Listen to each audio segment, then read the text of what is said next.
existem vários motivos pelo qual você faz um evento, mas no final das contas, um evento bem sucedido, que vai dar um bom retorno financeiro, que vai dar uma publicidade interessante, foi pensado para que as pessoas que estivessem lá dentro tivessem a melhor experiência. Sim. Ou seja, por mais que você queira ganhar dinheiro, por mais que você queira ganhar publicidade, você só vai conseguir fazer isso se você cuidar das pessoas que estão lá.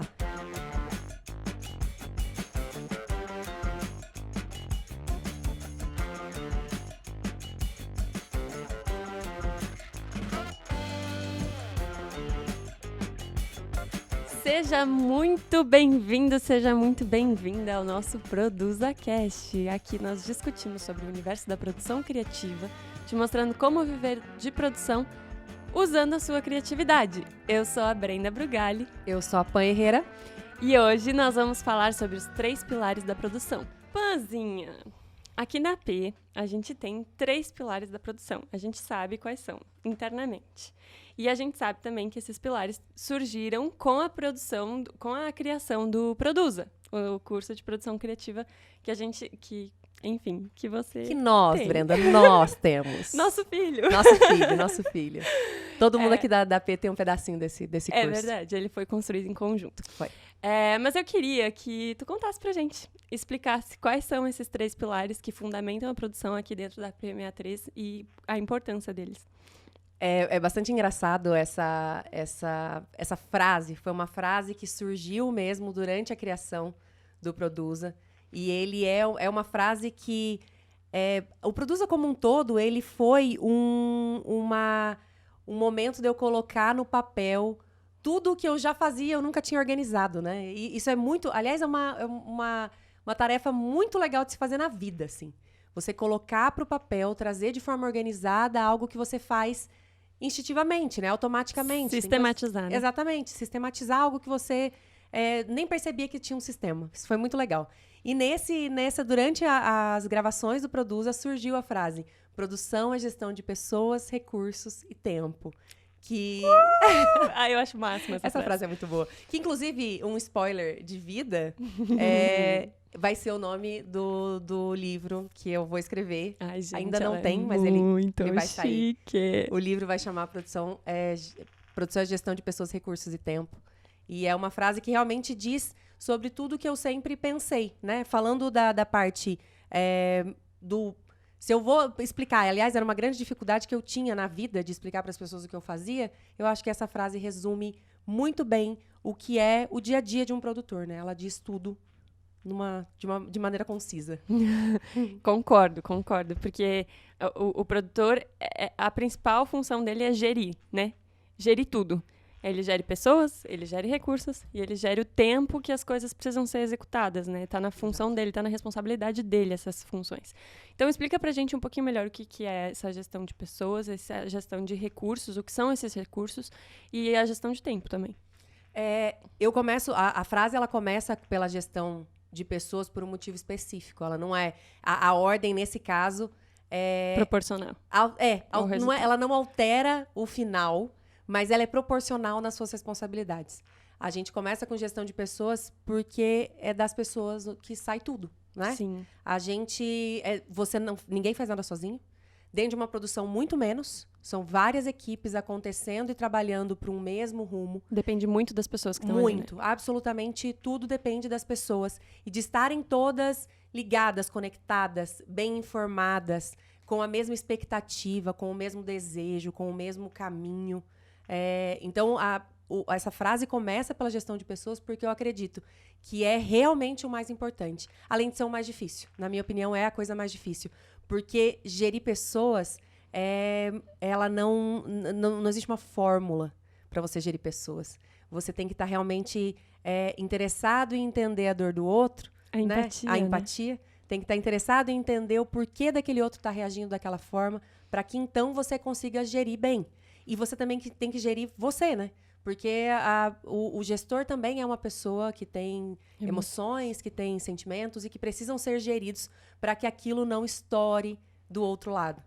E tem uma coisa que a gente precisa entender, que eu acho que eu nunca disse isso dessa forma, mas uma coisa que a gente precisa entender é que as eventualidades só podem ser resolvidas por pessoas. Máquinas não resolvem eventualidades. Sim. Máquinas, elas são programadas para fazer aquilo e, em caso de eventualidade, em caso de algum problema, você precisa de humanizar, exatamente, você precisa de uma pessoa. Logo, quando a gente fala de produção, e principalmente de evento, que é exatamente evento, eventualidade, somente pessoas podem fazer. Então, é o seu recurso mais importante mesmo, é o que você tem de mais importante, é a gestão das pessoas dentro do seu projeto. E o mais legal da produção é que a produção é feita de pessoas prestando serviço para uma outra pessoa, que é um artista ou uma equipe de pessoas, né, a equipe do artista, que está produzindo um conteúdo ou um show ou um evento para um monte de outras pessoas. Então, as pessoas estão dentro da produção em todos os lugares, né? Tipo, não existe uma falta de pessoas na produção. É feito de pessoas para pessoas, pensando em pessoas, por pessoas. Então, tá em tudo. Tá em absolutamente tudo. Se você vai fazer... Não tem uma lógica. Se você vai criar um evento... Claro que existem outros motivos, né? E a gente vai chegar lá nos recursos, por exemplo. Existem outros motivos, e no tempo também, mas existem outros motivos pelo qual... Existem vários motivos pelo qual você faz um evento. Mas, no final das contas, um evento bem-sucedido, que vai dar um bom retorno financeiro, que vai dar uma publicidade interessante, foi pensado para que as pessoas que estivessem lá dentro tivessem a melhor experiência. Sim. Ou seja, por mais que você queira ganhar dinheiro, por mais que você queira ganhar publicidade, você só vai conseguir fazer isso se você cuidar das pessoas que estão lá. Então, a gestão das pessoas dentro do seu meio de trabalho e o quanto aquelas pessoas que estão lá aproveitando vão ter de retorno também. Então, não tem como você separar pessoas de produção. Não existe. Isso não é uma possibilidade. E eu acho que pessoas também é o mais difícil, porque as pessoas são muito únicas, né? Dentro de cada produção, tu lida com pessoas diferentes, porque são equipes diferentes, compostas por pessoas diferentes, e tu mesmo também tá em momentos diferentes da tua vida. Então, pode ser que tu esteja numa produção que tu tá muito de bem com a vida e nada te afete. Pode ser que tu esteja num momento, nós mulheres de TPM, irritadas com tudo, ou enfim, em algum momento delicado da vida. E isso tudo interfere no nosso trabalho, né, querendo ou não. Ou você pega pessoas com temperamentos diferentes, signos diferentes, né? Produtores arianos, produtores aquarianos. Uns mais teimosos, outros mais chorões. Uns coléricos, outros melancólicos. Então, assim, gerir pessoas é realmente um conglomerado de situações que você precisa saber limites também, até onde você vai ceder para entender o outro, ou até onde aquilo para você é valoroso e você não abre mão. Então, a gestão de pessoas ela é complexa, porque ela depende de uma autogestão, ela depende de uma empatia, ela depende de várias coisas mesmo. Não é algo que você aprende durante a vida. Só que quanto antes você começar a enxergar a gestão de pessoas com esses olhares mais amplos da coisa, mais você vai aprendendo. Porque eu não tenho como dizer para você que a gente eu vou te ensinar uma técnica aqui agora e amanhã você vai estar vivendo ela. Porque é no meio do caos, é na hora do caos que você vê o pior e o melhor das pessoas. É na hora da coisa acontecendo. Quando tá tudo calmo, quando você tá lá na pré, todo o dinheiro acontece, quando você tá bem descansado, quando você comeu, quando você tá ali tranquilo, é um jogo. Outro jogo é quando o bicho tá pegando, quando o dinheiro tá acabando, quando você tá cansado, quando começou a chover, quando tem alguma situação de perigo. Então, gestão de pessoas é algo que você aprende durante a vida mesmo. E é, sem dúvida, a coisa mais importante e mais difícil de ser feita. E o mais legal é que a gente aprende no dia a dia também, Nossa, né? super. Em casa, gerindo as pessoas da tua casa, enfim, os amigos, né? É uma coisa que você não... A gestão de pessoas acontece full time. Uhum. Full time. Se você tá sozinho, isolado, que você teve Covid, ficou na sua casa em pandemia, 40 dias, sei lá quantos, 14 dias, você tá gerindo você. Sim. Então, você sempre tá gerindo alguém. Você sempre tá gerindo algo. Alguém, né? Então, ou você ou outras pessoas. É algo que você realmente aprende full time. Você nunca para. Nunca para. Tem que aprender a usar esses momentinhos da vida para poder aprender mesmo. Gestão de pessoas, recursos e tempo. Fala mais sobre recursos pra gente. Por que essa vem em segundo lugar? Tem algum motivo específico? Eu acredito que sim, tem um motivo específico, porque eu acredito que uma liga a outra, tá? Porque quando eu falo de recursos, a base dos recursos, eu vou falar de dinheiro.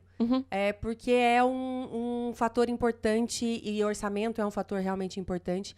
Mas eu queria entender que vocês entendessem recurso, né? Todo mundo está vendo, entender esse recurso como algo além, né? Pessoas são recursos, recursos humanos.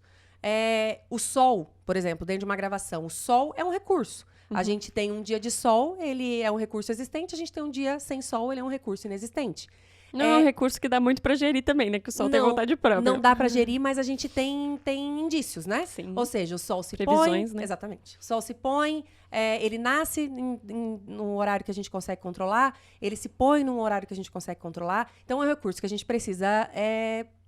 a gente precisa lidar com ele. Se você quer gravar lá tanta gente... Então, no pôr do sol. O produtor sabe que vai ter um dia que gravar no pôr do sol. Aí, assim, você tá na sua vida, você nunca gravou no pôr do sol, você fala, o pôr do sol é lindo e tal. Quando você vai gravar, você percebe que o pôr do sol acontece assim, ó. É muito, muito rápido. Muito rápido. A luz bonita do pôr do sol, porque a olho nu, a gente precisa entender que o nosso olho enxerga coisas maravilhosas, mas as câmeras não têm essa mesma condição, infelizmente. Então, aquela parte bonita ali do pôr do sol, ela é muito rápida. É um recurso que você precisa gerir, se você está dentro do seu escopo, aquilo precisa... E até saber o lugar que o sol se põe, Exato, né? exatamente. O produtor tem que saber, né? Exatamente. Para poder, enfim, direcionar equipes de Então, esse é um recurso que você precisa dominar as informações, mas não é um recurso que você tem controle. Agora, recurso financeiro é algo que você tem controle. E recurso financeiro é algo que você precisa saber lidar. E ele está em segundo lugar porque ele é sim um limitador. Ele é um problema se você não souber lidar direito. Ele pode ser uma solução, mas... E ele traz outros recursos também, né? Ele traz outras questões. Ele não traz outros recursos, ele traz outras questões. Outros recursos que eu digo no sentido de, por exemplo, com dinheiro que tu compra recursos, por exemplo, água. Sim. Que precisa ter na produção inteira. Tu precisa reservar um dinheiro para comprar água para durar a produção inteira. Então, é um recurso que traz outros recursos também. Exatamente. E a grana, quando a gente vai falar de dinheiro, de orçamento mesmo, dentro da gestão da produção, a coisa mais importante que eu aprendi durante a minha vida é como gerir possibilidade, porque a gente precisa, quando a gente está falando de dinheiro, você tem um limitador, né? Os projetos têm um orçamento. Então, ele tem um limitador, mas como você separa esse orçamento? O que é a coisa mais importante na gestão financeira é você entender o que é primordial para você e o que é possível e passível de ser cortado. Isso é a primeira coisa que você precisa entender. E para você entender isso, você precisa ter um olhar macro da coisa. Às vezes, para um projeto, ele dentro do conceito de um projeto, sei lá, trazer um tigre branco vivo, ele é tão primordial para o projeto que não é uma coisa que você pode cortar de uma planilha. Imagino que seja uma coisa cara. Eu nunca trouxe um tigre branco pra nada.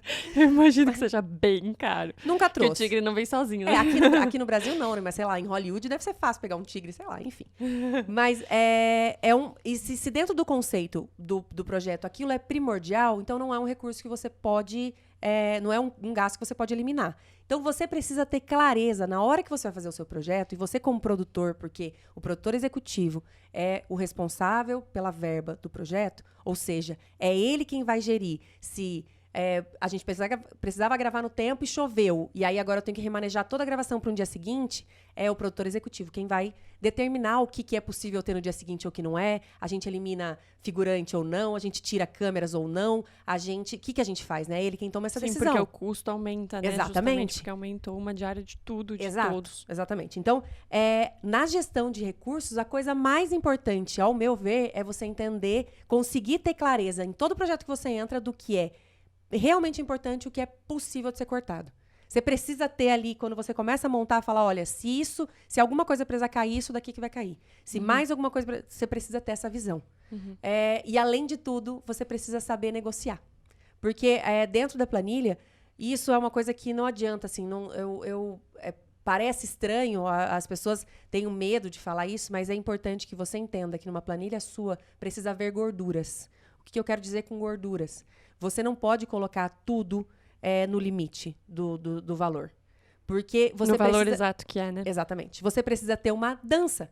Planilha é uma linha, né? São linhas lá. A linha de alimentação, a linha de transporte, a linha de pessoas, a linha de compra de água, a linha de... sei lá. Então, as linhas de uma planilha precisam ter dança entre elas. É, isso que é assim que você vai gerir o seu orçamento. Se você conseguir negociar o seu cenário a R$5.000 a menos, ótimo. Significa que você tem R$5.000 para poder dançar Sobrando, esse né? valor. Exatamente. Claro que a gente sempre tenta economizar em tudo. Sim, a gente sempre tenta economizar em tudo. Mas é importante, principalmente quando você está falando com um cliente, que é muito melhor que você fale para ele que vai custar 300 mil e custe 250, do que você falar que vai custar 300 mil e custar 350. Sim. É muito mais fácil você reduzir do que você aumentar. Então, quando você faz a sua primeira planilha, se você não recebeu, ou mesmo que você tenha recebido um valor, eu tenho de limite R$100.000 para fazer algo. Desenhe a sua planilha de uma maneira que você consiga ter sobras para ter dança. Sempre. Sim. Adequa o projeto àquele budget, né? Exatamente. Com sobra. Com sobras. Até porque Pensa que você vai gastar, se você tem 100 mil, pensa que você quer gastar 80, porque daí você vai ter 20 e gente, é raro sobrar dinheiro, é raro. Sempre existem questões e às vezes né? não é só imprevistos de má gestão, né, de alguém, de você não ter lembrado de algo, de coisas assim.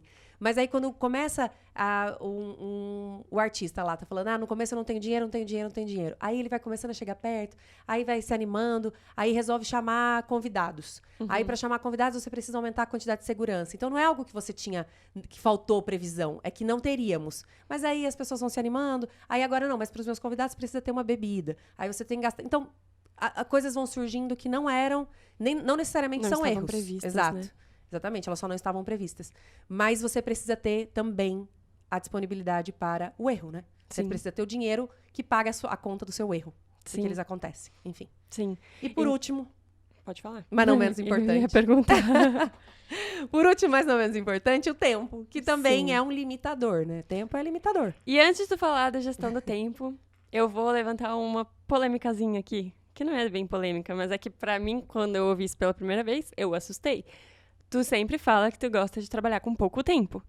Isso é tipo assim, é meio... Sei lá, quando eu ouvi pela primeira vez, eu pensei, meu Deus, isso é muito contraditório, porque uma produção tem milhões de coisas pra fazer. Eu acho que quanto menos tempo, mais desesperada eu ia ficar.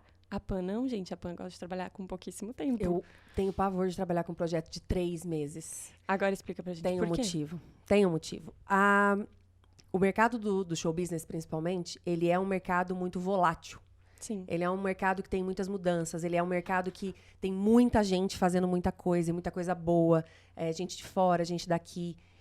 E a gente tem uma tendência a achar que as nossas ideias, às vezes, são únicas, né? Uhum. Que só a gente está pensando naquilo. E a verdade é que tem milhões de pessoas no mundo tendo os mesmos insights ao mesmo tempo. Nem todo mundo coloca em prática, mas às vezes você está pensando em algo e de repente você vê e tem um outro artista fazendo e tal. Então, como é um mercado muito volátil, eu não gosto de trabalhar com muito tempo, porque a tendência é a gente ficar mudando, fazendo mudanças dentro de um projeto com muito tempo, né? E tendo retrabalho, é muito maior. Sim. Então, já que a produção é a hora da execução, né? Por mais que nós sejamos produtores criativos, o nosso principal trabalho é a execução do negócio. É fazer o negócio acontecer, tirar do papel. Eu prefiro ter menos tempo, porque aí a gente tem mais... O tempo te gera escassez, né? Sim. Te dá aquela coisa assim de urgência. Fala, putz, eu preciso fazer isso agora, porque se eu não fizer agora, amanhã as coisas estão mais caras, ou amanhã eu tenho um limite de data de gravação. Exatamente. Então, eu gosto de pouco tempo por causa disso. E aí, tendo pouco tempo, tem que saber gerir muito bem esse tempo. Sim. Você tem que começar... Que faz? O tempo é igual para todo mundo. Sim. Todo mundo tem 24 horas, todo mês tem 31 dias, toda semana tem 7. Não tem, né? É um limite. Todo mundo trabalha de segunda a sexta, basicamente, né? A grosso modo. Basicamente. Todo mundo trabalha de segunda a sexta. Então, o tempo, ele é algo que você precisa, assim como a planilha de recurso, de dinheiro, você precisa ter uma sobra, você precisa trabalhar com limites, né? Até onde é o meu limite? E aí tem uma coisa que no tempo você vai aprendendo, com o passar dos anos trabalhando, é quanto tempo cada coisa demora para ser feita. Porque lá, quando eu comecei, eu não tinha noção de quanto tempo demora para um projeto ser criado, quanto demora para fazer um 3D, quanto demora para a execução real de um negócio, de algo, né? Quanto demora para para montagem de um cenário XYZ ou para montagem de uma certa quantidade de luz. Então, com isso, você vai ganhando um repertório de soluções e de avaliação ali do seu cronograma. E também você vai ganhando habilidade, porque cronograma é o cronograma ele está ligado a duas coisas.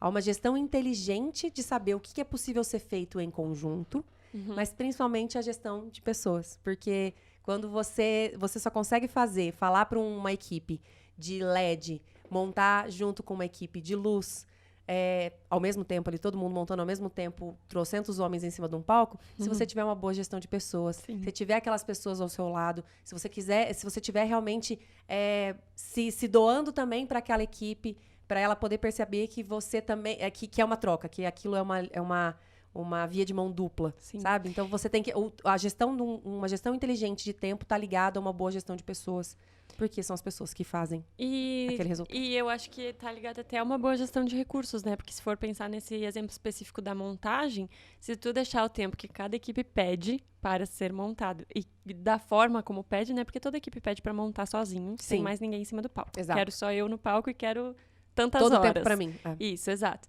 Então, se você der esse tempo para as pessoas, isso acarreta em mais dias de aluguel de espaço. Que acarreta em mais dias de limpeza, mais dias de segurança, e mais dias de não sei o quê. E isso gera custo. Então, é tudo muito encaixadinho, né? Muito atrelado. Uma coisa tá sempre puxando a outra. Outra coisa que liga, por exemplo, é que você tem que pensar assim, ó. Se você vai exigir mais da sua equipe de carregadores, por exemplo, se você vai exigir mais da equipe de montagem de luz e tal, você vai também, se você for pensar na gestão das pessoas, você vai pegar um pouquinho do seu recurso financeiro e talvez fazer um lanchão para essa turma. Claro. Você vai tratar essas pessoas bem, porque elas estão... qual é a conta? Melhor, né? Qual é a conta? Eu gasto mais alugando mais um dia de espaço, mais uma equipe de segurança, mais uma equipe de carregador para um dia a mais, ou se eu pegar um pouco menos grana, mas fizer alguma coisa que realmente seja especial para aquelas pessoas, para que elas tenham um gás no meio da madrugada ali, com uma comida gostosa, com algo que dê para elas um renovo de energia, provavelmente você vai gastar menos nisso. Mas você só consegue olhar isso se você tiver empatia no trabalho pelas pessoas, se você estiver percebendo que elas estão cansadas e que elas precisam ser cuidadas também, e que aquele recurso humano é extremamente importante, se eles entrarem num down de cansaço e tal, você vai perder no timing do cronograma. Então, uma coisa essas três áreas, esses três pilares estão extremamente ligados. Eles estão conectados o tempo inteiro. É aí que a gente percebe o quão fundamental é eles serem muito bem geridos, os três pilares serem muito bem geridos, para que a gente tenha uma produção eficiente, né? Exato, exatamente. Uma boa produção é sinônimo de uma boa gestão de pessoas, recursos e tempo. Exatamente. E tem mais uma coisa no tempo que é muito importante, que ela não está tão ligada ao cronograma ali, à execução do dia, é o timing. Timing das coisas. Quando a gente fala de produção artística, quando a gente fala de audiovisual, quando a gente fala de criação de projetos e tal, o projeto tem um timing certo, né? Se você perde o timing daquilo, que também está ligado ao tempo, ele perde a razão. Ele perde o porquê. Você perde E o efeito, né? O efeito total. A gente tem que pensar que tudo que a gente faz, todos os projetos que a gente cria para artistas, para empresas, para não sei o que, eles buscam um resultado, eles estão buscando algo, né? E se você perde esse timing, que também está dentro da gestão a gestão um pouco mais abrangente, né, do seu tempo. A gente está falando da gestão agora, quando eu falo desse timing, ela tem muito mais a ver com o planejamento geral de carreira de um artista ou de uma empresa, mas é algo realmente que também é muito importante. Essa gestão desse planejamento macro do timing, de tipo, puta, se eu não fizer isso agora, mês que vem isso não tem mais função. Meme é muito assim. Quando a gente fala de rede social, meme é muito assim. Porque meme tem um time. Tem um time. Depois que passou o time, não tem mais graça. Não tem, exatamente, não funciona. Não traz mais o resultado. E tu acha que o produtor tá nessa posição de alertar, às vezes, até, né? O timing, de tipo assim, não, cara, esse timing aqui já passou. Ou não, se a gente fizer esse projeto aqui específico no Natal, vai ter um efeito, assim, muito maior do que vai ter um efeito agora. Tu acha que cabe essa função pro produtor quando ele é contratado? Eu acredito que o produtor só tem a sua função completa quando ele joga a favor do projeto. Ele só tem essa função, a sua função só é cumprida com excelência quando ele tá olhando pro projeto e não pro seu próprio ego. Logo, óbvio que ele é responsável também por levantar essas questões. Porque se o produtor se coloca na condição de tipo, eu não vou falar nada porque isso daí não é meu mesmo, não tô eu que tô criando, perdeu o porquê de ter um produtor ali. Se o projeto não é a coisa mais importante, o que é importante, sabe? Então, eu acho que sim, é papel do produtor se posicionar nesse sentido para que ele traga melhores resultados, porque o projeto é a coisa mais importante. Como se o projeto fosse dele também, né? Total, exatamente. Se sentir pertencente, né? Se sentir pertencente àquilo com responsabilidade no resultado. Sim. Porque, gente, eu já disse isso uma vez, enfim, já disse isso algumas vezes, e isso é bastante importante. Escutem opiniões de quem faz parte do resultado final. E sintam-se parte do resultado final para darem boas opiniões. Porque se você se coloca do tipo, tô nem aí pra esse projeto, tô aqui só matando esse frango, e você vai dar opinião, sua opinião não me interessa. Porque a verdade que se você não tá se colocando presente... egoísta, né? Exatamente. Se você não se coloca como responsável desse resultado, pra que você tá palpitando? É aquela pessoa que tá sentada no sofá apontando o dedo e falando, que bosta isso daí que estão fazendo. Mas não tá lá tentando achar uma maneira melhor de fazer, sabe? Então, só dê opinião se você se colocar como parte do resultado e aceitem opiniões somente também de quem tá ali se colocando parte do resultado, porque senão é só uma opinião vazia. Incrível. Fica a dica da Pam. Uma pergunta agora, talvez um pouquinho constrangedora, pra tu contar erros pra gente, que eu quero saber de erros, quero polêmica nesse Produza Cast. Me conta se tu já errou em alguma dessas gestões. Já errei, óbvio que eu já errei. Conta. Mas não é constrangedor pra mim, eu acho que eu não gosto de errar. Errar faz parte do processo, né? Errar faz parte do processo, mas eu não gosto de errar. É algo que eu trabalhei no meu coração. A minha questão com isso, porque eu lidava muito mal. Acaba com a tua energia. Eu lidava muito mal com o meu erro. E quando eu me tornei uma gestora de pessoas, eu sempre eu falo muito para as pessoas, não tenham problema em errar. A gente vai consertar.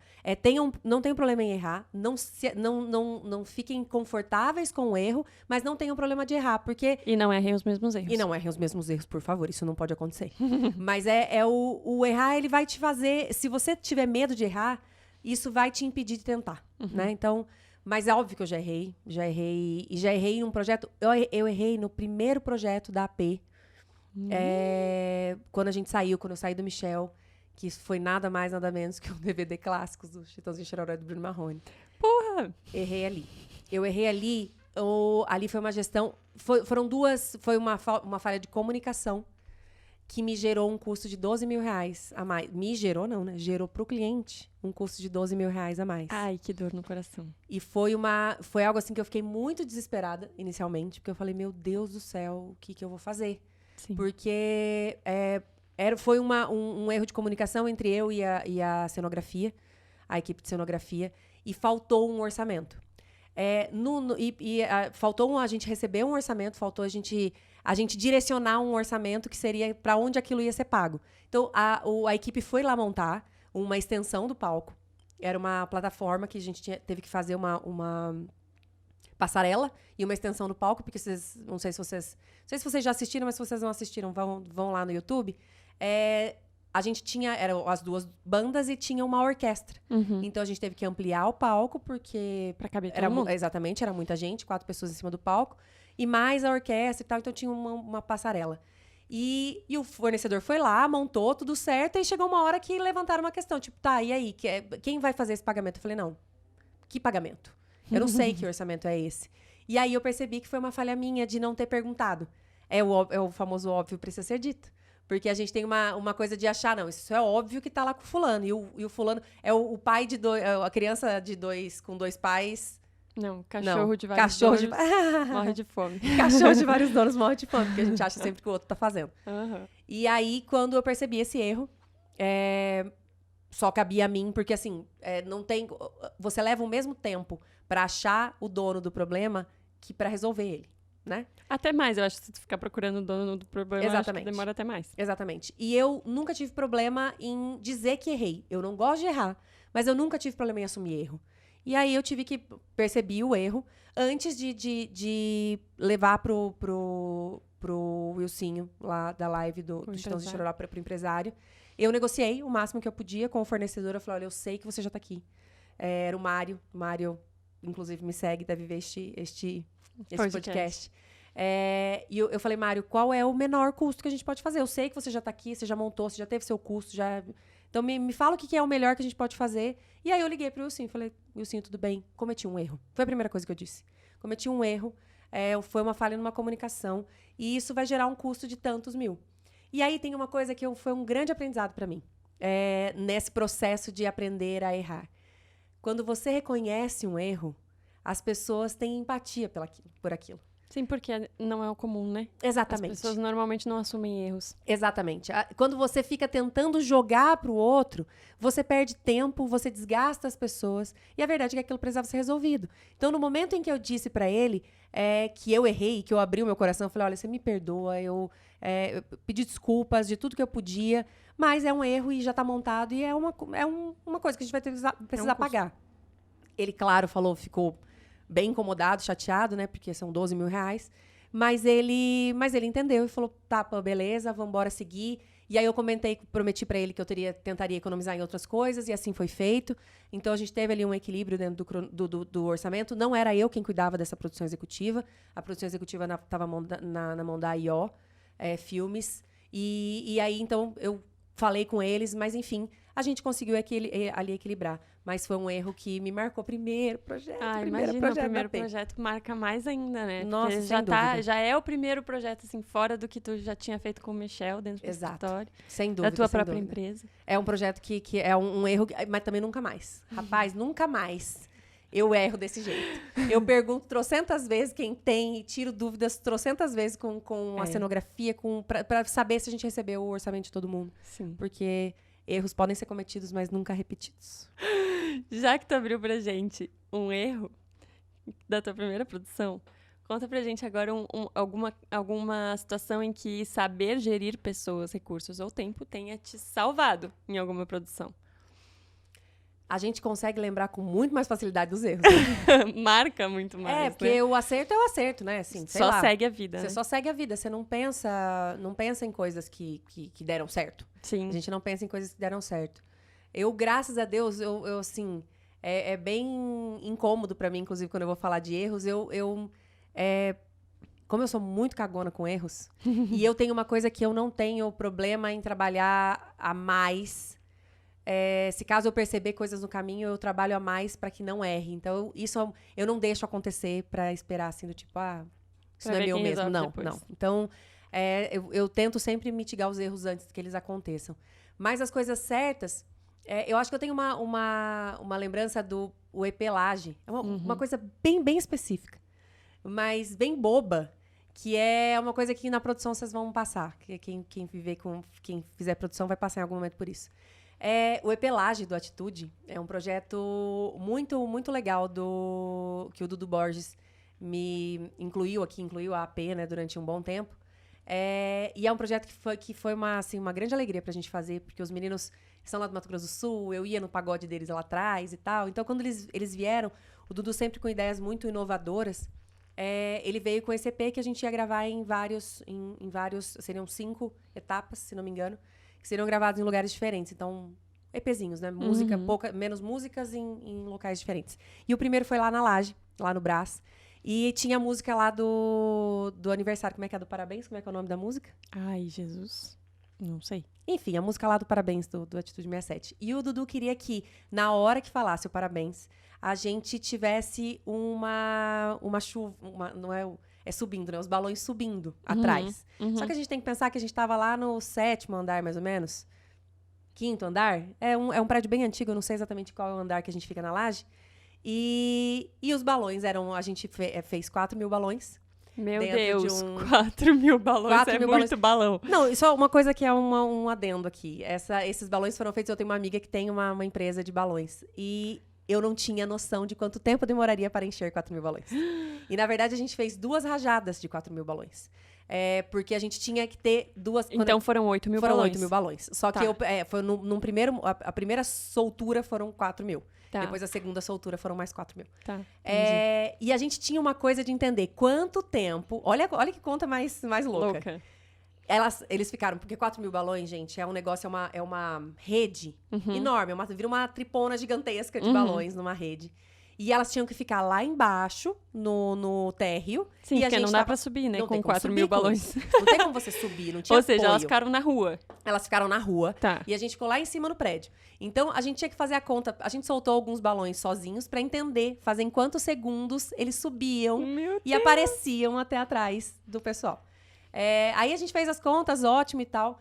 E com a glória do bom Deus também, porque tem algumas coisas que a gente precisa entender que não é a gente que faz. Que na primeira soltura dos balões, eles apareceram perfeitamente. Então, a gente ficou lá com o rádio, a hora que a música tocava, eu falava, agora solta. Elas soltaram e os balões subiram e apareceram perfeitos na primeira. Tá. Aí, a gente tinha uma segunda, fomos lá. Mas pera, a segunda era um segundo momento na música ou era a segunda gravação da música? A segunda gravação da música era sempre um único momento só. Tá, entendi. O que aconteceu? Porque aí são vários o recurso de tempo em várias questões, nesse caso. A gente estava gravando num dia aberto em São Paulo, que estava completamente cinza, e eu precisava gravar 4 músicas, e elas tinham uma ordem. E a gente tinha nessa gravação específica, por uma decisão, enfim, artística, era o diretor era o Hugo Pessoa, e a gente estava com uma única câmera. Uma única câmera? Não, 2 câmeras. Jesus! Então, ele tinha uma câmera que era a câmera, a principal era a hora que ele se movimentava. Então, a cada movimento de take, a cada música completa, a gente tinha que fazer uma movimentação de câmera. Tinha um tempo de troca de câmera, tinha um tempo de troca de lente, tinha um tempo para isso. Então, era uma decisão se a gente gravaria todas as músicas para ter todas durante o dia e depois todas elas de novo, mas aí existe um problema, porque a luz da música que foi gravada às 2 horas da tarde, quando ela vai ser regravada às 4, já não é mais a mesma. Então, tinham várias coisas que a gente precisava adaptar ali. E aí, enfim, do começo da música, da primeira rajada de balões, para segundo momento que a gente gravou a música, o tempo virou completamente. E tava uma ventania. Ai, Jesus! A segunda rajada de balões, 4 mil balões, foram perdidos. Mentira. Porque eles fizeram... quem tava lá, se vocês assistirem aí, que não vai dar pra ver, né? Porque tá cortado. Mas os balões foram por baixo. Como assim? Eles não apareceram. Imagina assim, ó. Aqui tá o... Sei lá, aqui, ó. Aqui, vamos no microfone aqui. Os balões eram pra aparecer... A câmera tava aqui, né? Onde vocês estão vendo aqui. Os balões eram aqui pra é a aparecer... laje. Isso. Tá. Os balões eram pra aparecer assim, né? Tipo, atrás das pessoas. Os meninos estavam aqui, eles iam aparecer assim. O balão fez assim, a segunda rajada de balão. Eu tô distante. A segunda rajada de balão fez assim, ó. A gente soltou ela fez assim, ó. Mentira. Juro. Elas foram por trás da Sabe câmera. pra onde? Essa laje lá no Brás, ela fica lá perto do Templo de Salomão. Não sei se vocês conhecem aqui em São Paulo o Templo de Salomão, aquele gigantesco. Os balões foram para lá. Tipo, a gente viu eles passando de lado, assim, ó, e eu falei... Aí o Dudu tava tocando no teclado, assim, olhando pra mim, tipo, agora, e o balão foi de lado, eu olhei pra ele e fiz assim... Foi embora, perdemos os balões, e eles foram embora. Putz, que Foi merda. bem frustrante, mas ainda bem que o primeiro deu certo, porque senão... E aí eles usaram o take do primeiro. Usaram o take do primeiro. Porque senão a gente tinha perdido, não tinha mais take, acabou. Sim, porque acabou. não tem mais como encher 4 mil balões ali do nada, Não tem, exatamente. E custa, né? Sim. Balão é caro. Bastante. É muito balão pra fazer. Então, custava, aí era a gestão dos recursos, o quanto a gente podia. Eu não quis deixar só uma rajada porque era muito arriscado, a gente teve que fazer 2. Essa minha amiga que cuida dos balões também deu um desconto pra gente. Então, enfim, a gente se adaptou ali. Ainda bem que deu certo na primeira. Eu tava lá preparada de uma segunda, mas acabou dando certo da primeira. E tem mais uma coisa que a gente tinha feito pra esse EP, era o Dudu queria um dirigível. É aqueles negocinho que... O Zeppelin. Tá. Só que ele queria um grande. A gente tinha um dirigível do tamanho dessa mesa aqui. Essa mesa É deve ter aquele que é tipo um balão oval, assim, e aí tem um negócio, tipo uma cestinha embaixo. Tá, o Zeppelin é um que andavam pessoas dentro, né? A gente fez um mini dirigível ali. Mas ele queria um de tamanho pras pessoas? Não. Ou ele queria, tipo, desse Ele queria tamanho? um pequenininho. Tá, ele queria que a gente passasse com um dirigível ali, já que a gente tava no... Tá. Dudu e suas ideias, né? Sim. Maluquinho. Já fizemos algumas coisas bem loucas. E aí a gente conseguiu um dirigível. Eu comprei um dirigível. Mas isso existe ainda? Ele é um balão que a gente que controla por controle remoto. Por controle remoto. Meu Deus. E a gente conseguiu comprar, a gente testou ele e tal, mas o que aconteceu quando a gente chegou com ele lá? É um balão, né? Então imagina um balão de gás hélio. tava ventando muito, muito. Ele não Então, obedeceu o controle remoto. o controle remoto não conseguia segurar ele era jogado. Aí a gente primeiro amarrou ele com alguns fios, mas ele ficava se debatendo, tipo balão Tá, de mas festa de era peão. pra ele passar ou era pra ele ficar estático? Era pra ele passar atrás dos meninos. Tinham Ah, algumas tá, entendi. músicas e esse ia passar atrás. Não deu certo também. Esse não deu certo. Ele ficou um tempo na gravação, no oposto da câmera, né? Então, de novo, vou usar o microfone aqui. Os meninos estavam aqui no palco e o negócio ficou aqui, no lado oposto. Uhum. Mas, enfim... É que ele tem que ficar montado? Teve que ficar montado. Porque quando a gente percebeu que ele não voaria, né? Que a gente perderia ele se eu soltasse ele sozinho, a gente amarrou ele num lugar que a gente achou. Só que ele ficava se debatendo, bateu na cabeça das pessoas. Foi um caos. Aí a gente resolveu catar ele de volta. Enfim, tem coisa, nem tudo dá certo nessa vida, Sim, né? Nem tem tudo dá coisas que certo. não estão no nosso controle também, né? Exatamente. Aí a gente recolheu ele Principalmente lá. tempo e natureza. Recolhemos ele lá e ele ficou. E o DVD, e o EP ficou lindo. Eu amo esse EP. Gosto muito. Muito bem. Tá, então, se a gente for analisar agora, né? Analisando tudo que a gente falou sobre gestão de pessoas, de recursos e de tempo. Se a gente for analisar dessa forma, o produtor é uma pessoa que tem muito poder dentro de um projeto, certo? Porque tá quase que tudo nas mãos dele, praticamente. Para não dizer que tá praticamente tudo sob controle dele, sob responsabilidade dele. E quando a gente dá poder para uma pessoa, a gente descobre quem ela é, né? Nem todo mundo sabe lidar com o poder.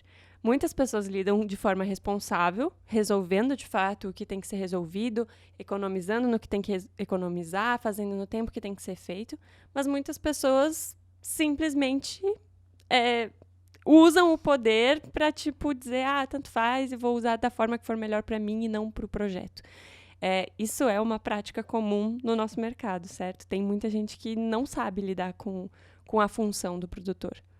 Eu acredito que esse olhar do produtor ser responsável e ter muito poder dentro do projeto, ele faz parte desse produtor que se enxerga como responsável do resultado final. Uhum. Porque eu acredito que antes o produtor que existia... Para mim é muito engraçado falar disso, porque quando eu entrei na produção, para mim vinha junto isso. E eu sei que parece assim do tipo, tá, beleza, você já veio certona, perfeitona. Não vim. Mas é que eu não conseguia olhar com desdém o projeto como se ele não fosse meu. Eu não entro. Se algum dia vocês tiverem a oportunidade de estar comigo em uma reunião, vocês vão entender que eu entro na reunião, 5 minutos depois da reunião, eu tô chamando o projeto de nosso. Sim. Eu tô mesmo. Nem sabe se vai fechar ou não, mas já é teu projeto também. Exatamente. O projeto já é nosso e é a nossa responsabilidade, é a nossa visão. Porque eu acredito mesmo que você precisa entrar com esse olhar. Então, quando eu comecei a trabalhar, para mim, todos os projetos que eu fazia parte eram meus também. O dinheiro era meu, a responsabilidade com aquelas pessoas eram minhas. As equipes, mesmo que não da minha empresa eram minhas, estavam sob minha responsabilidade, eu sempre olhei dessa forma. É como um funcionário que está numa empresa e entende e veste real a camisa da empresa, exatamente. né? Que, tipo, entende que aquela empresa também depende dele para Exatamente. seguir. E quando eu comecei na produção, eu comecei no Michel. Então, eu era uma pessoa que eu tinha... eu tinha muito apreço pela família, né? Eu conhecia eles de muito tempo e eu sempre fui muito grata à oportunidade que eles estavam me dando. Claro que isso também me fez olhar para todos os projetos que eu estava com esse carinho, né? Com esse cuidado. Mas quando eu fui pro mercado, eu percebi que os produtores não tratavam dessa forma. Quando tu foi pro mercado, tu quer dizer quando tu saiu do escritório. Quando eu saí do Michel. Eu percebi que os produtores não se... Eles tinham, sim, uma visão de muito poder, aquele eu que mando. Os produtores tinham essa coisa do eu que mando.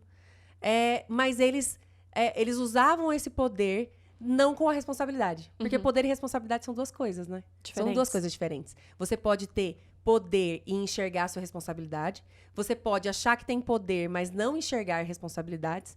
E, enfim, essas duas opções, eu acho. Mas eu percebia que tinha muito disso. Então, o produtor era aquele cara que... eu que mando. Quem manda aqui sou eu. Tinha essa coisa da glamorização, né? Do eu que tô perto do artista. Porque o produtor é a pessoa que fala com o artista. O ego logo, mesmo, né? Exatamente. Logo, ele tem muito poder, né? Dentro daquilo. Ele que manda fazer, ele que manda parar. Ele que manda o artista... Principalmente dentro do show business. Se o meu artista não tiver... Essa demanda não tiver sido feita, o meu artista não sobe no palco. Então, tinha muito disso...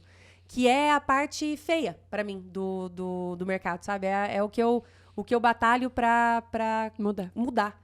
Porque eu acredito que o produtor, claro, ele tem muita responsabilidade, principalmente quando ele olha pro projeto como responsável pelo final dele, mas o produtor é quem serve. Sim. O produtor é quem faz. O produtor é quem está lá para executar e para servir a todos que estão lá, sejam eles carregadores, montadores, técnicos ou artistas. E não somente o artista. E o lugar do produtor é esse, é o contrário. Então, eu acho que... É bem oposto, né? É Porque se for completamente analisar, o produtor está ali como gestor de tudo, mas ele está ali para servir. Tipo, assim, olhando de primeira, não faz muito sentido, porque parece que se opõe. Mas se tu olhar a execução disso, é exatamente isso. Quando a gente olha para isso, eu não consigo me lembrar de outra coisa que não a Bíblia, que não Jesus, que é com o maior é o que serve. Sim. Porque realmente, maior é o que serve. O produtor está lá para assumir a responsabilidade de tudo e de todos, mas, ao mesmo tempo, servir a tudo e a todos, permitindo que as coisas aconteçam da maneira que tem que acontecer e tal. E, sim, é uma grande objeção quando eu falo isso. Quando eu falo isso, as pessoas ficam pensando assim, nossa, mas eu vou ser responsável, então, por todo mundo, mas não vou, mas ainda vou ter que ficar servindo? Eu que vou cuidar de todo mundo, ainda vou servir eles? Sim, é isso. Na minha opinião, é isso. E quando você olha dessa forma, você se torna um profissional diferente, sabe? Porque... Claro que existem limites para até onde você serve, existem limites, e é muito difícil eu falar isso, porque quando as pessoas escutam isso só, é como se aquilo batesse como uma porrada nelas e aí elas se fecham, ao invés de poder entender que maior é o que serve. Porque a responsabilidade sim vai estar toda em cima de você, a responsabilidade de fazer dar certo, a responsabilidade de não gastar dinheiro à toa, porque isso é uma coisa que eu já vi acontecer muito com o produtor, de falar assim, esse dinheiro não é meu mesmo, deixa gastar. Deixa fazer, deixa quebrar. Não... Ele quer mesmo. Exatamente. Não quiseram me ouvir, deixa acontecer. E eu sei que às vezes isso acontece, às vezes você tá puto, às vezes você tá cansado e tal, mas não sejam essas pessoas. Não sejam as pessoas que deixam as coisas acontecerem porque você tem que se sentir parte do resultado do projeto. O projeto, se durante o processo você fez a sua parte, você é o ponto A, existem 5 pessoas lá. Você é só uma delas. Se você fez seu trabalho direito, mas o seu coleguinha não fez e o resultado no final não deu certo, o projeto não foi bem executado.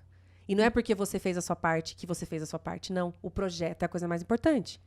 Se você simplesmente falar, eu já fiz o meu, deixa o outro aí, cara, que tipo de profissional é você? Que tipo de pessoa é você? Que tipo de... que cliente vai querer ter um profissional como você junto? E acreditem ou não, isso é a coisa mais comum do mundo. Mais comum. É muito mais difícil você achar pessoas que pensam da maneira que eu estou falando aqui agora do que as que realmente se dispõem, do que essas que falam, deixa, não é meu, não sou eu mesmo que tenho que fazer, dane-se. Sim, não assumem a responsabilidade do resultado final, né? E uma coisa só, isso é uma objeção para as pessoas, porque, sim, dá muito mais trabalho. Sim, dá muito mais trabalho. Com certeza. Você se preocupar com o seu e se preocupar se o restante está sendo feito, dá muito mais trabalho.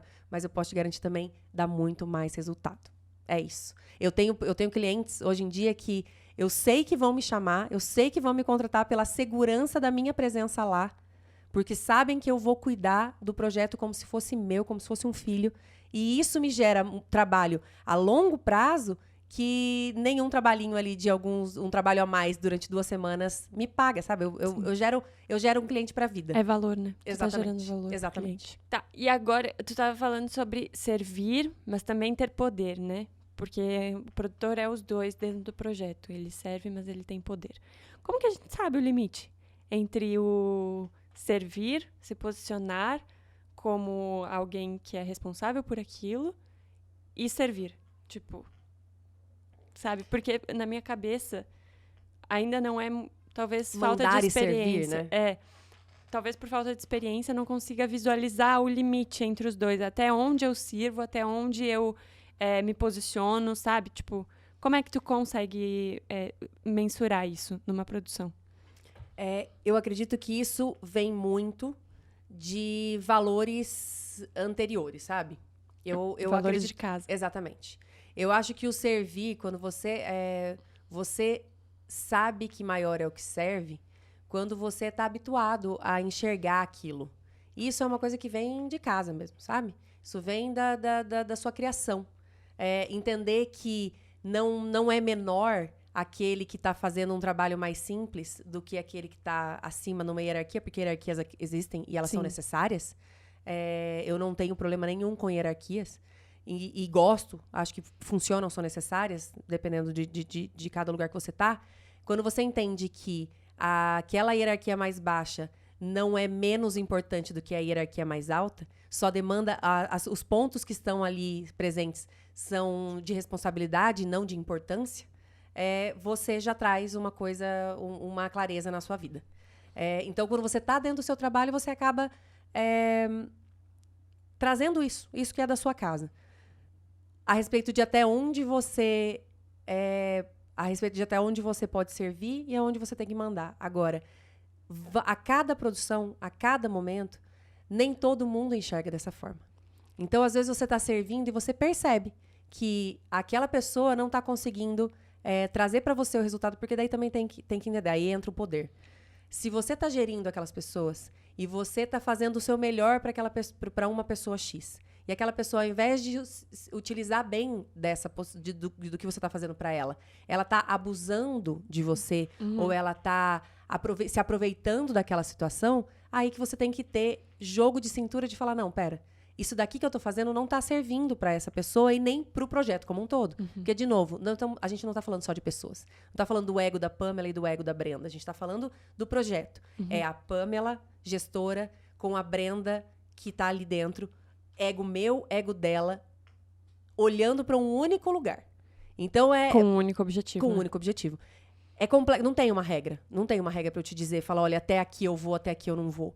Porque, de novo, eu gosto de olhar as pessoas. Geralmente, o resultado de uma pessoa... A pessoa responde a uma ação de acordo com as referências dela, de acordo com o momento que ela está, de acordo com o que ela está passando. E aí, cabe a você entender até onde você quer tratar aquele ser humano por trás daquele profissional que está fazendo algo, ou simplesmente você não quer.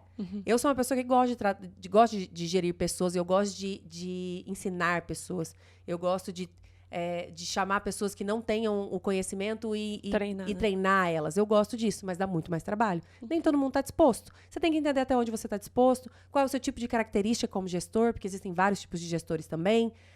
O que você quer, o que você deseja, onde você está. Por isso também, tudo que eu falo aqui, nem tudo que eu falo aqui serve para todo mundo.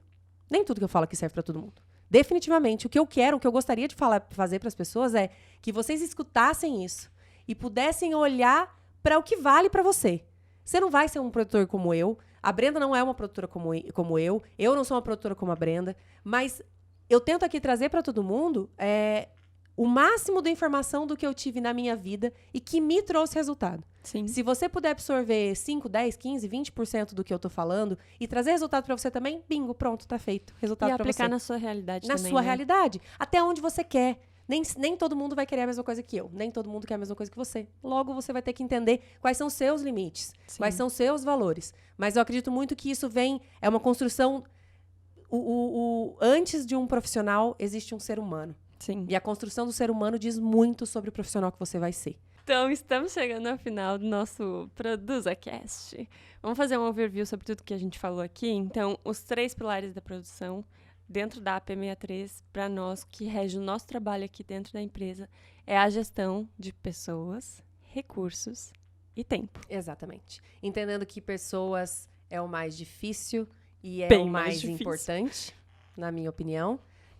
Recursos vai muito além do dinheiro, não é só dinheiro, mas é o dinheiro que vai te dar o maior norte. E o tempo não só para cronograma e para esse olhar, mas para timing das ações todas que você vai fazer. E nem sempre mais tempo é melhor. Sem dúvida. Sem dúvida nenhuma. E pensando também que tudo na produção está sempre interligado. Então, essas coisas não caminham sozinhas. Elas não caminham. Nada nunca anda sozinho numa produção. Assim como nada nunca anda na vida. Isso é o mais importante, né? Assim como nada nunca anda sozinho na vida. Uma coisa vai ligar a outra e vai trazer bons e maus resultados umas para as outras. Então, entendam que é sempre uma coisa só. Uma corrente. Sim. Um elo ligando ao outro. O que traz resultados bons para um, traz para outros. O que traz resultados ruins para um, traz para outro também. Exatamente. Muito bem. Vamos encerrar com uma dica, Panzinha? Vamos encerrar com uma dica. Eu quero dar uma dica que enfim, como é a coisa mais difícil, e eu acredito muito que tudo o que a gente está falando aqui, essas 3 questões, dependem sim de um certo tempo. Você vai precisar trabalhar, você vai precisar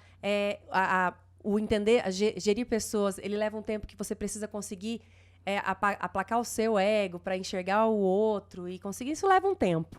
Mas gestão de pessoas, para mim, é a coisa mais difícil. E aí eu queria indicar uma coisa que é um livro que, quando eu li ele abriu muito a minha cabeça, me gerou, inclusive, um tempo de conversa com a Brenda bem gigante, que não tem exatamente uma direção sobre gestão só de pessoas. Mas é esse livro aqui, ó, A Regra é Não Ter Regras, da Netflix, do CEO da Netflix. Tá focando? Que é um livro sobre a cultura da reinvenção e a gestão das pessoas, como a Netflix faz a gestão das pessoas. É um livro bem louco, porque eles fazem uma gestão de uma maneira muito diferente. Não é óbvio, né? Não é óbvio. E ele dói muito, sabe? Você começa a ler umas coisas, porque a Netflix faz um tipo de gestão que é uma gestão que demanda... Ela só coloca os melhores profissionais e trabalham com um certo medo no sentido de que se você não é o melhor, você não vai ficar. Você não vai ficar. E uma lista, uma coisa que faz feedback toda hora. Todo mundo lá é obrigado a dar feedback toda hora. E essa coisa de manter só os melhores dentro. E é muito louco, porque, assim, eles não têm processos lá, eles não têm regras no sentido de limite de quanto você pode gastar, por exemplo, em viagens. E a gente está falando de uma empresa que está em 190 países. A Netflix atende 190 países. Então, é uma grande empresa. Quando a gente vai olhando para coisas maiores na nossa vida, a tendência é a gente querer criar processos. Porque os processos vão limitando os erros. Mas, segundo a Netflix, segundo esse olhar, ele também engessa. Então, eles buscam um desengessar. Só que um desengessar depende muito de que as pessoas sejam adultas. De que as pessoas sejam responsáveis, de que elas saibam receber feedback, de que elas saibam separar o emocional do trabalho. Então, é complexo. O pessoal do profissional. Exatamente. E esse livro fala muito sobre pessoas. Então, leiam esse livro. Eu acho que ele vai trazer uma visão diferente. Eu não sei se é o tipo de livro que você vai querer, o tipo de gestão que você vai querer fazer para sua vida, ou para sua empresa. Mas é um livro que vai, com certeza, abrir um pouquinho a sua mente e vai te ajudar muito. Eu acho que é sempre muito bom a gente ter referências diferentes, né? Que saem muito do nosso cotidiano, porque a gente sempre tira algum aprendizado de alguma coisa bem diferente que dá pra aplicar, dá pra adaptar. A gente tem uma então, tendência isso é muito legal. A estar próximo só de quem concorda, ser amigo de quem concorda com a gente, a estar próximo de quem... A nossa rede, né? Ela pensa da mesma forma. Exatamente. E quando você olha algo que é contra ou contrário ao que você pensa, isso te enriquece muito. Então, façam isso. Tenham ali momentos da sua vida que você vai para um lugar onde não é confortável para você, isso te enriquece muito. Muito bem! E esse foi o nosso ProduzaCast de hoje. Eu sou a Brenda Brugali. Eu sou a Pan Herrera. E a gente se vê no próximo episódio. Mas antes disso, não esquece de curtir esse podcast. Se você tá escutando a gente nas plataformas de streaming, divulga isso para as outras pessoas, para quem você acha que pode ouvir isso daqui tudo. Vai lá no nosso canal, se você tá vendo no canal aqui do YouTube e você ainda não é inscrito, se inscreva. Valorize o trabalho das pessoas que estão aqui produzindo conteúdo. Isso ajuda muito a gente. Me segue lá no Instagram, @herrera_pan. E o seu? @brenda.brugali, com 2 L's. Nos sigam nas redes sociais. E é isso. Até a próxima.